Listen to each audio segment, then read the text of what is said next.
My name is Carlos Duran. I am from Barcelona. I have a degree on art history. I opened my gallery 26 years ago, Galeria Senda, and a few years ago we started with some partners the project Loop in Barcelona. We decided to open Loop basically for one reason. We always thought that the way that video art is presented in regular fairs is not exactly appropriate for the media.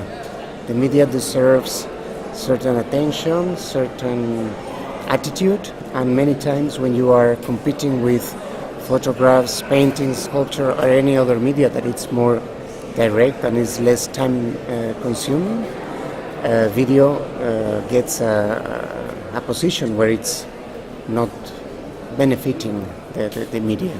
So we thought what was the right way to promote and to present what people were doing in films, and that's why we started developing Loop.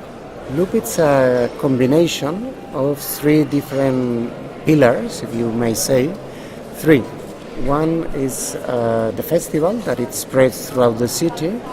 In the beginning, 15 years ago when we opened Loop, it was almost a sin, the fact of collaborating in the same project institutions like museums, public museums and private spaces. But Loop managed to join energies from different approaches and work for a common project, and that was promoting video art. So the festival happens in many places, many venues in the city. Depends on the years. They go from 100 to 75 venues that we somehow engage and empower so they can program video creation or artist film creations. And it goes from museums to galleries and to non-specific, specifically art spaces or venues, but that they connect with the people from the city. So it's a good way to approach or to make the art creation closer to the general public. Side by side to this, there is the fair, which is considered for us the professional meeting point where galleries, curators, artists, art historians, museum people get together, producers get together, and they work for their passion and their interests. And of course there is a third pillar. The third pillar is what we call the talks, which is, it's like the place where we discuss in every year the interests or the different matters that somehow matter to the media, or to the people working in the media. Going from production to distribution to archives to team working to anything that at the end has a common interest in the field. Okay, look, it's a platform that actually is very open, but it's very curious what happens, because every year there is like let's say a natural selection, and the people that comes basically is people that really wants to be there, and they have fun and they have interest in dealing, working, talking about video. It's basically international. This is something that still amuses and impresses to all of us, and especially also to our sponsors and to the government, because there is a big crowd of international people attending this agenda gap, that every year they save those days to be in Barcelona. Okay, if you want to talk about collectors, of course, it's I would say the collector of video art is probably the most avant-garde. Of course, it's easier to collect painting, it's easier to collect any other media, but once you get into films, you need to be a little more sophisticated. Of course, in the beginning, we're all basically institutions and corporate collections and big foundations, but more and more you can see that basically any inspired collector has already included video in their program, because it would be so strange not to do it. I mean, most of the artists, or many of the artists, are actually working in this media, even if it's not exclusively. They, it's let's say it's 20th and 21st century natural way of expressing the image and the movie, and we are all a generation son of the TV, of the movies. Our culture is based on that, so it's basically talks more direct to the audience than many other traditional fields.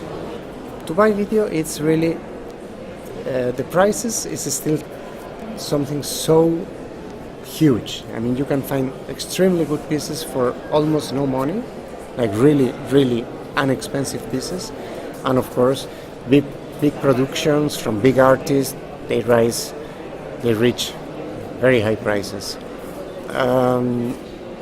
Again, the prices, I don't think is the issue at the end. I mean, it's more complicated to do to get the intention to go to that and include the video in your collection and know how to display it and how to save it and how to preserve it and so on.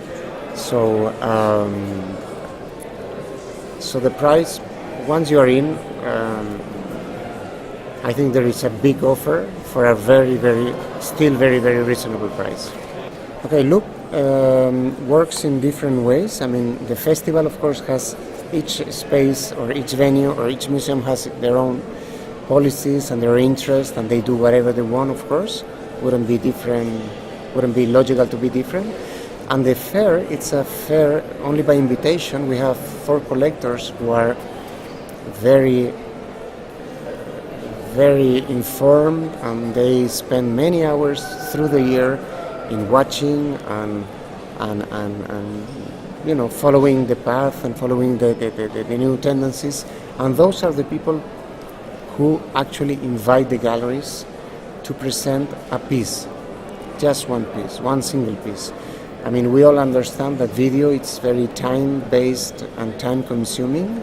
So in the beginning, we were open to show several pieces, but we decided to squeeze it and to focus the interest in just one piece, because the most important thing is out of that piece, that presentation, actually to create a real relation and a way of, an open communication with the audience, whether if it's a collector, a client, whether if it's a curator. The important thing is that the gallery, the artists get to have the opportunity to talk and to build a new opportunity out of being in Barcelona. It's not expensive at all. The prices it's less than 4,500 euros, and we provide everything. If you are invited to participate, actually you could come with the data, whether if it's a disc or a DVD or something. The rest is provided by the organization. So we have rooms, and the room is already placed with either monitors or beamers, and it's very easy. I mean, we want the people that actually come to have a nice experience, everyone, starting from the galleries. Every year we do a survey after the Loop, both in galleries, visitors, people in the festival, and try to imagine what would be next. More and more we see that every year Loop gets more sophisticated, the pieces evolve, there is higher quality, artists are working with better means and better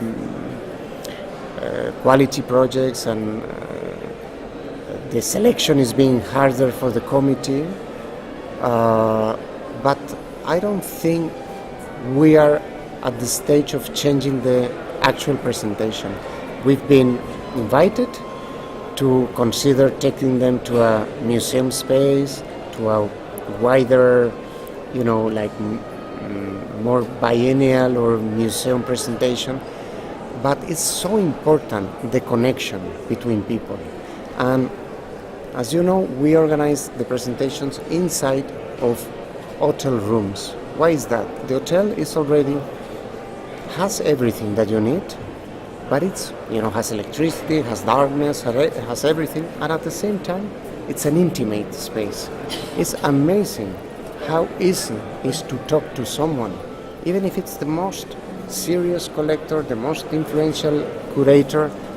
But when you see them next to you in your room, becomes a complicity that it's totally impossible in another context. So I don't think we could change places, we could change sizes or the gap in the agenda, but the format, I think this is the format. This is it.